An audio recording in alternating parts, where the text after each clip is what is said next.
My name is Niki Walters. Most adults have suffered from insomnia at some time in their life. I'm sure everyone here has, and believe me, I have suffered from chronic insomnia for many years off and on.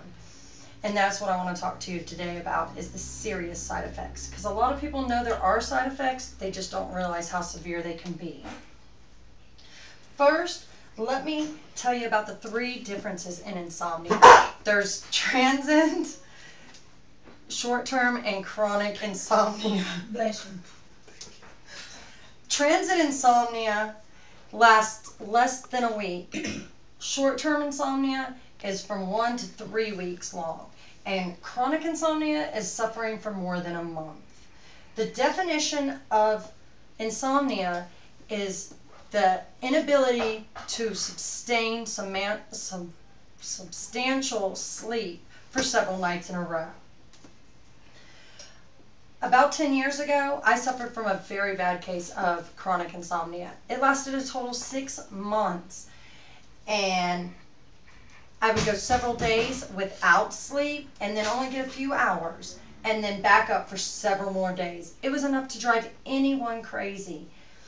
And I experienced first-hand side effects from it. Headaches, hallucinations, memory loss, tremors. And that's what I want to talk to you today about, is the side effects of insomnia.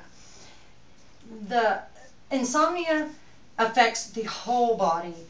Immediate effects are sleepiness, lack of energy, headaches, and depression. But the more serious side effects are anxiety, hallucination, heart disease, memory loss, and tremors. And now they've even shown that people that get less sleep are more likely to have a stroke than not.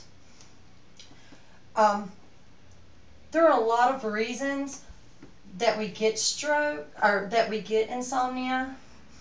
A lot of people blame stress, but there are so many other reasons, like depression, environmental factors, caffeine, medication, and even ill health.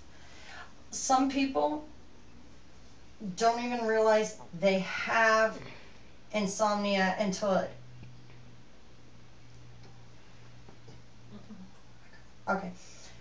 The reasons, I gave the reasons. WiseGeek.com estimated at 18 million prescriptions a year are prescribed for sleep aids. And some people just use a nightcap of alcohol. Both of these have serious drawbacks and dependency. And it's no wonder that doctors use sleep aids, because it is the quick fix. So many people overlook the herbal remedies and health changes they could make just to have a good night's sleep. Insomnia affects about 1/4 of Americans every year. The National Highway Traffic Safety Administration estimates that 100,000 police-reported crashes are due to a direct link of insomnia or lack of sleep. This results in 1,550 deaths, 71,000 injuries, and 12.5 billion in monetary losses. With these numbers, we shouldn't be sleeping and driving. Okay, the last thing is the most serious side effect of all, which is mortality.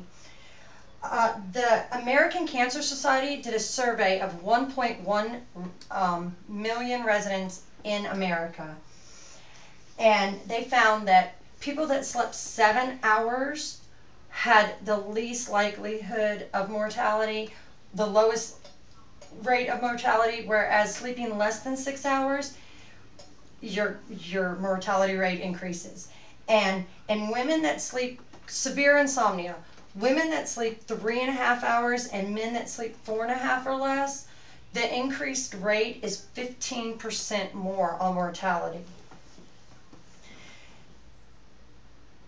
But death itself is not the cause usually at hand. Usually it goes hand in hand with sleep aids. In the news lately, there has been a lot more talk of overdosing on prescription drugs.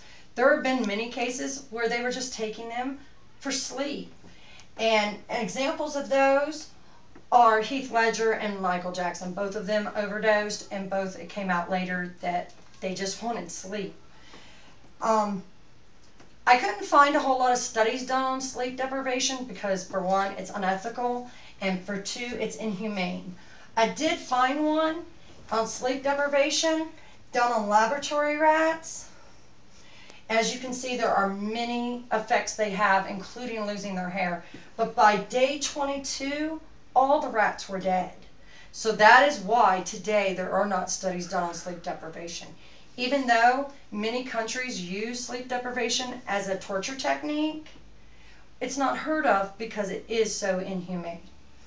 So in conclusion, I've talked about short-term, transient, and chronic insomnia, the reasons we get them, and the side effects it causes.